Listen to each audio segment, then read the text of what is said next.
Where are we, Oscar? At the halls of residence of Barrockstadt University. And do we really have to stop here? The situation is incompatible with the pursuit of our journey. What are you waiting for, then? Wind them up. Find a way. There must be some sort of train-winding thing just laying around in this weirdo station. I have seen nothing that fits that description, Kate Walker. I guess we'd better find out, then. I do not like this station. The atmospheric humidity is detrimental to my sophisticated wheel workings. I will wait for you inside the train. Wimp.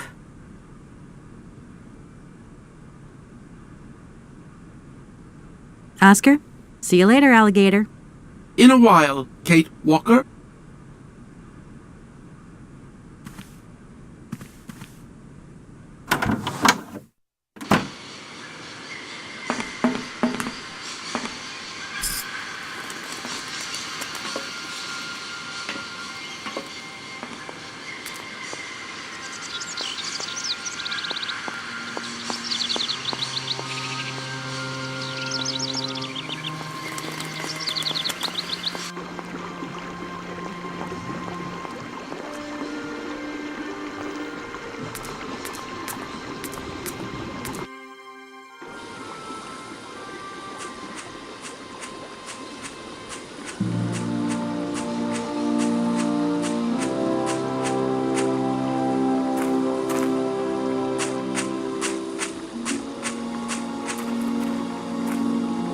That thing looks like the winding machine I used in the Valladolid station.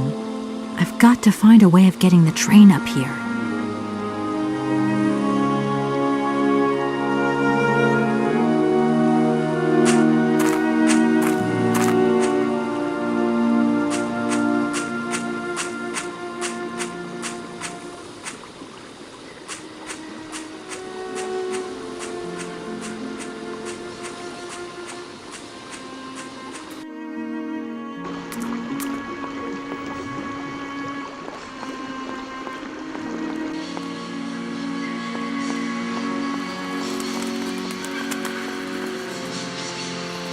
Kate Walker!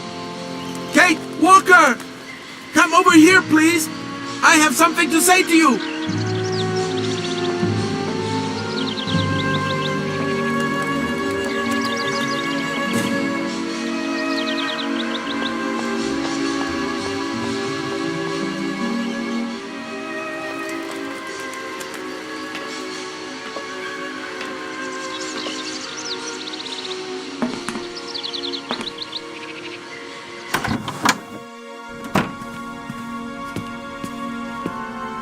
Yes, Oscar, what is it?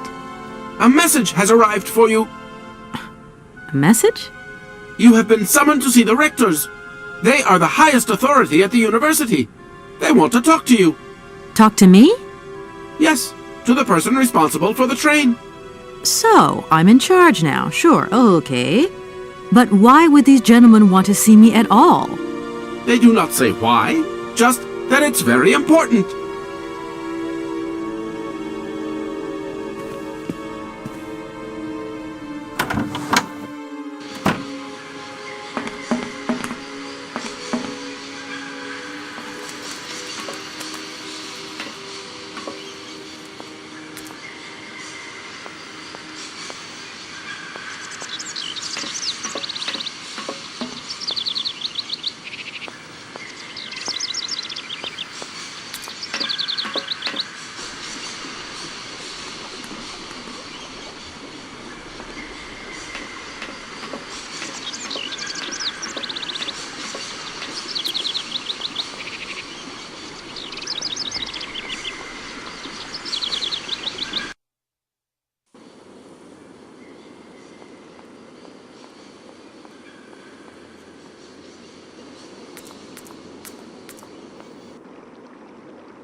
Hello. Hey, baby, you party? You sure looking mighty fine. Love those big, round eyes. Just who do you think you are? Hey, Spunky, I I'd like that in a lady. Okay, I'm hooked. Come on, Zol. I'll let you buy me that coffee. I don't remember ever asking. Hey, don't play hard to get. I know you like it big time. Listen, kid. Go back home and play with your toy cars and forget you ever saw me.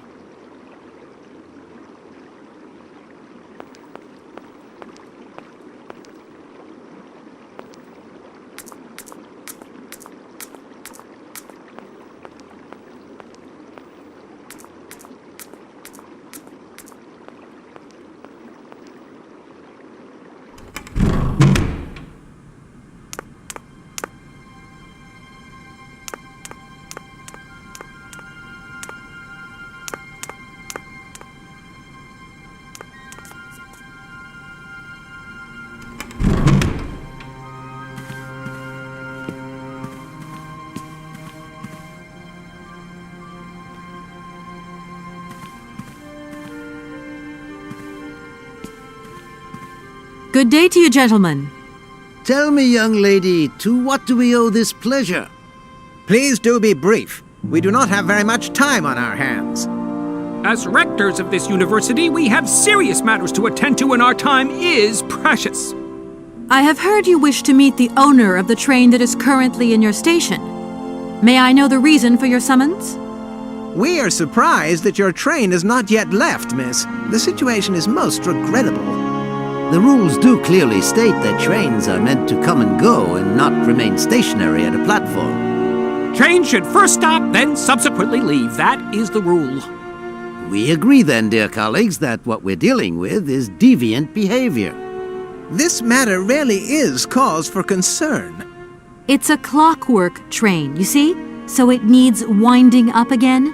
Unfortunately, there is no equipment in the station to do this. A clockwork train? That's strange. How very quaint. You mean it's some sort of mechanical toy? You are causing a hindrance to us, miss. I am very hopeful that I will find what I need along the wall.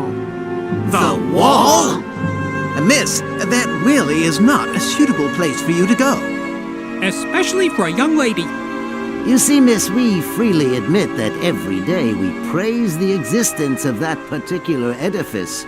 We owe the integrity of our dear university and the fine education it provides to the wall. It protects us from harm and invasion from the unknown. May God protect us from what is beyond those ramparts, miss. Please believe me. I don't have any choice. I must continue my journey. Such a decision is a correct one since it's in line with regulations. Thus, your train will indeed be able to leave. And consequently cease to obstruct our station.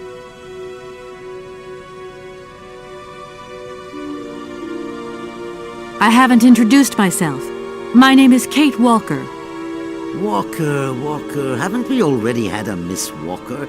Ethnology Masters, September 1953, if my memory serves me correctly. Perfectly well, my dear colleague. But if I may be so bold, it was a Mr. Walker and not a Miss. It was Bill Walker, sat this June 68 exams. The impudent fool turned up for the oral assessment in jeans, flouting strict internal regulations which explicitly state the required uniform for the occasion. Pure incitement. It was scandalous. Sadly, we have seen worse since. Young people lack all respect of traditional values. Tradition, young lady. One must always uphold tradition.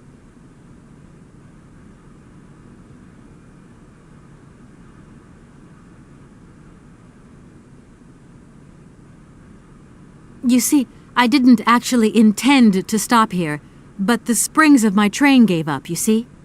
No, not really. You mean to say you're not a student? You have arrived a little late in the term, miss. Enrollment for this year has already terminated. But as rectors of this university and therefore representatives of its highest authority, we could bend the rules a little, if you like. You don't understand. I'm a lawyer from New York, or rather Valladolid more precisely. My client wants to buy out an old mechanical toy factory, but its heir isn't actually dead and is living somewhere in Syberia. I've got to get to him to sign the sales contract. You see? Not really. This is a most peculiar tale. A kerfuffle of the highest order. We have an excellent law school, if you should ever change your mind.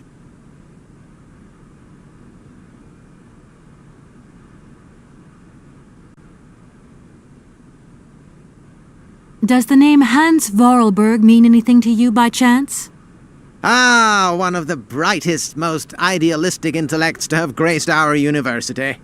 Hans Vorarlberg. I remember speaking to him once. I was still a student at the time. He just stared at me, lost in thought for a while. He scarcely ever said a word.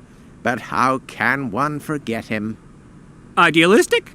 I'll grant you that, but bright? Oh, don't go too far. He was completely incapable of passing any exams. All he ever did was to sit in on lessons, and not many of them either.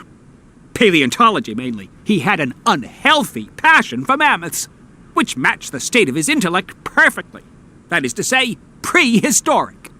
Prehistoric? How dare you? A little far-fetched, maybe. But he did have flashes of intellectual brilliance, comprehensible only to high-minded scholars who hold no score by appearances. My dear colleague, your hasty conclusions are somewhat cavalier. My assessment is wholly accurate. The boy was a little odd. You must concur if my father, who was rector of the university at the time, had not shown great indulgence towards him. Hans Vorarlberg would have never attended this establishment. What about the bandstand, then? Is that the work of a deranged mind? Even after all these years, you are still jealous of it. My dear colleagues, I beseech you, let's show some decorum. We have a visitor. What do you want with Hans Vorarlberg, miss? Are you a member of his family? No, not at all. I'm looking for him to clear up an inheritance matter. Is he still here? What? Here? At the university? No, not at all. He left a long time ago. Yes, a very long time ago. The very year I was nominated to this position, in fact. Almost 50 years ago already. The poor soul moved on once he learned all he needed to know about mammoths. Ah, this establishment was never quite the same after his departure, it must be said. You mean to say it was never as bad? All that oddball brought to this university was his misplaced fantasies. Gentlemen, let's try to retain the calm and level-headedness that befits our position.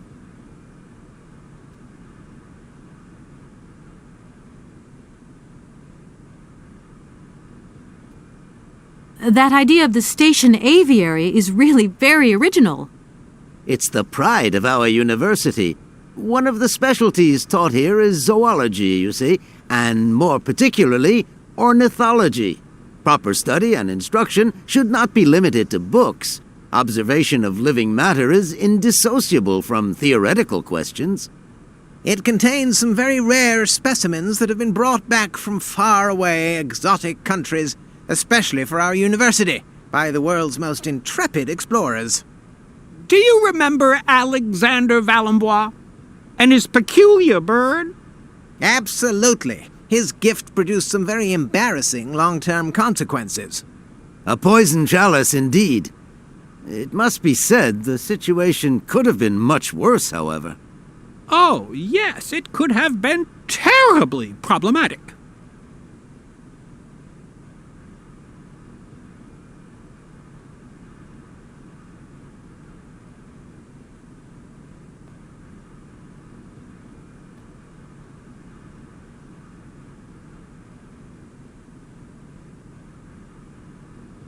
Here we are, busy chatting, and look at the clock. It's tea time. Already? My word, doesn't time fly by? Thank you for a charming visit, miss. And thank you, gentlemen.